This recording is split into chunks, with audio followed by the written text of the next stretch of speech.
안녕하세요. 김농섭입니다. 8월 3일 아침 시장 하도록 하겠습니다. 새벽에 끝난 미국 시장은 하락 마감했죠. 8월에 들어오면서 첫째 날, 둘째 날 연속 하락하는 모습이 나오는데요.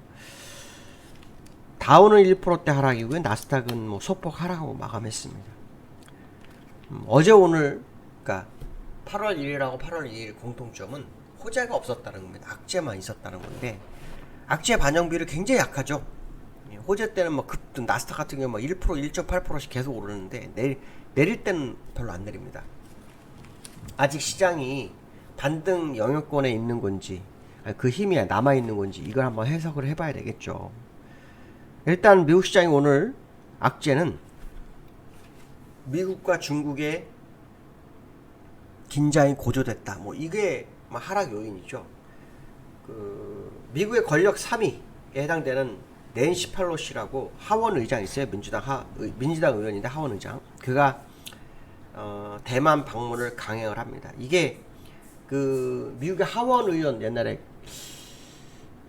한 명 있었는데 20년 넘어서 된 걸로 그때 25년 정도 됐다고 합니다. 그때 하원 의원이 대만을 방문하고 난 후에 두 번째 방문이라고 하네요.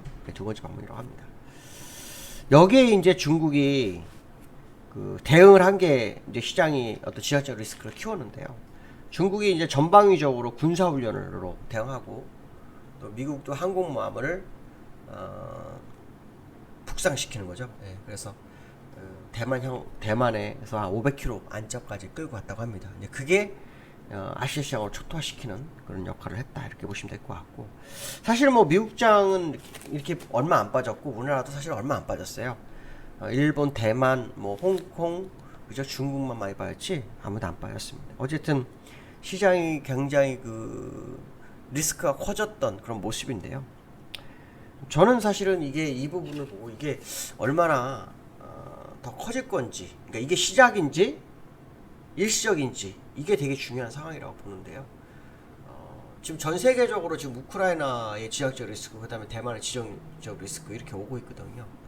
세 개의 리스크가 있죠. 우리나라도 지역적 리스크가 있는데 어쨌든 그 리스크가 시장에 어느 정도 반영이 될 수 있는 그런 상황이 아닐까 그런 생각을 해봐야 될 것 같아요. 문제는 뭐냐면 지정학적 리스크로 끝나는 게 아니죠.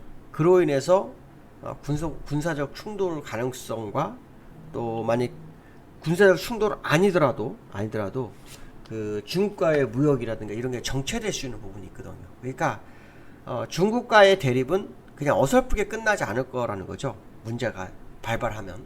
그래서 지금 이 상황이 시장이 이제 앞으로 어떻게 더 다가오는지는 좀 더 시간을 좀 두고 볼 필요성이 있습니다. 그래서 그랬나요? 역외환율이 어제 장중하다 1317원까지 갔었어요. 역외환율이. 그래서 요즘 환율이 다시 계속 오름세였는데 지난번에 고점이 1326원이었죠. 또다시 1326원을 갈 확률이 굉장히 높죠. 이렇게 되면 지난번에 정부에서 환율 방어로 쓴 돈이 너무 아깝게 되는데, 어쨌든 지금은 환율이 올라가는 기조에 있는 재료가 너무 많다라는 거죠. 금리 인상에 대한 재료도 남아있고 또 아시겠지만 지역적 리스크도 또 부각되는 그런 이슈가 있기 때문에 좀 주의를 기울여서 나쁘지 않을 거다 이런 생각 해봐야 될 것 같고요. 또 다른 뉴스가 있었는데 그게 뭐냐면 찰스 에반스라는 사람이요 있어요. 연준 의원이죠. 그가 향후 나오는 지표에 따라서 9월에 금리를 자이언트 스텝을 할 수도 있다라고 언급을 해버립니다. 그러니까 지금 인플레이션이 빨리 낮아지기를 바라는 연준의 마음이 있는 거죠. 다른 연준 의원도 인플레이션이 빨리 2% 목표치를 향해서 갔으면 좋겠다는데 이게 순식간에 2%갈 수 있을까요? 제가 볼 때 쉽지 않습니다. 오랜 시간이 걸릴 거고요. 금리 인상이 더 많이 필요한데 덜한 것이 나중에 후회를 남길 수도 있다고 봅니다. 물론 이건 개인적 생각인데요. 좀 더 시간을 두고 볼 필요성이 있겠습니다. 이 두 가지 재료가 시장을 약간 흔들었다 이렇게 보시면 되는데요. 악재가 사실 시장에 크게 미치지 않은 미국 시장이었다라고 보시면 될 것 같습니다. 시장 상황을 보시면요. 다우는 1.2%, 나스닥 0.16% 하락했죠. 지금 다우 차트를 한번 보시면 일봉으로 보시면 여기서 5일선을 깨뜨렸죠. 지난번에도 올라가다 5일선 깨뜨린 적이 한 번, 두 번 있었네요. 그래서 다시 5일선을 이탈하는 그런 모습인데 음봉으로 끝났죠. 월봉상으로는 뭐 음봉 양봉 형식이라고 얘기했는데 어떤 결과가 나올지 좀 더 두고 보실 필요성이 있을 것 같고요. 나스닥도 역시 마찬가지죠. 예, 밀렸습니다. 근데 많이 밀리진 않았어요. 많이 밀리진 않은 그런 형태의 모습을 가지고 있다. 이달 끝까지 봐야 되겠죠. 이달 이제 시작한 지 이틀밖에 되지 않아서 사실 누구도 다 알 수 없는 상황인데요. 이달에는 이제 소비자 물가 지수 10일 전후에 발표, 다음 주 수목 사이에 아마 나올 거로 보이는데 거기에 따라 시장의 방향성이 조금 출렁일 수 있어요. 근데 저는 소비자 물가 지수가 낮아질 거라는 기대감이 벌써 시장에 많이 반영이 됐기 때문에 어설픈 하락은, 소비자 물가에서 어설픈 하락은 오히려 주가의 악재일 거라고 봐요. 왜냐면 계속해서 시장에서 뭐냐면 소비자 물가 지수가 낮아질 거라고 얘기를 했고 꺾인 것 같다고 얘기를 계속 했기 때문에, 유가 하락 때문에. 사실 저는 유가가 하락됐더라도 지난번에 한번 그 케이스가 있었어요. 유가 하락되는데 소비자 물가 지수가 0.3 정도밖에 밀리지 않았었거든요. 그러면 다른 지표가 커졌기 때문에 그런 현상이 나타났기 때문에 이번에도 그 가능성이 있다 보거든요. 그래서 저는 많이 밀려봐야 0.3, 많이 밀려봐야 0.4, 그 이상은 밀리지 않을 거라 보거든요. 그게 이제 미국 시장에 다시 실망으로 돌아갈 수도 있다라는 거, 그게 굉장히 중요하다 이렇게 보시면 될 것 같고요.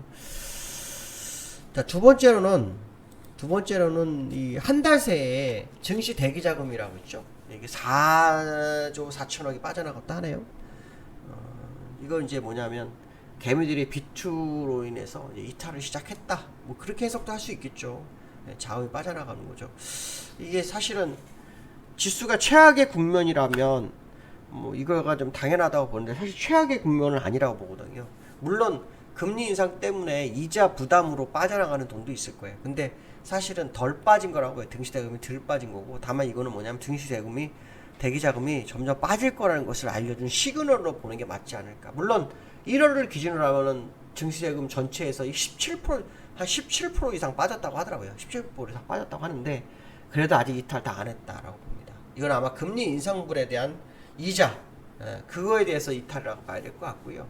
시장에 대한 공포로 인한 이탈은 아니라고 봅니다. 아직 공포는 하지 않았다. 그래서 증시 대기자금의 이탈은 아마도 지속적으로 진행 가능성을 열어두고 보시는 게 좋지 않을까 이렇게 말씀드리고 싶고요.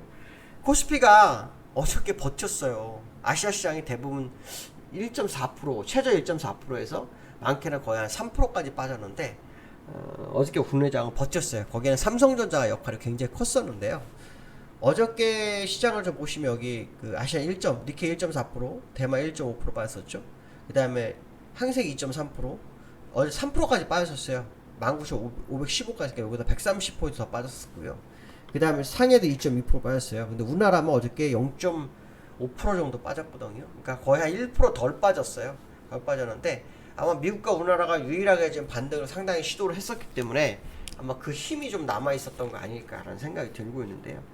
조금 더 시간을 두고 보는 게 맞지 않을까 이렇게 판단을 쓰고 있습니다. 저는 뭐 다른 건 모르겠어요. 다른 건 모르겠고 역외환율이 1317원까지 올라갔었거든요. 역외환율이. 그래서 역외환율을 한번 좀 볼게요. 역외환율을 좀 보여드리면 역외환율이 1317원까지 갔었어요.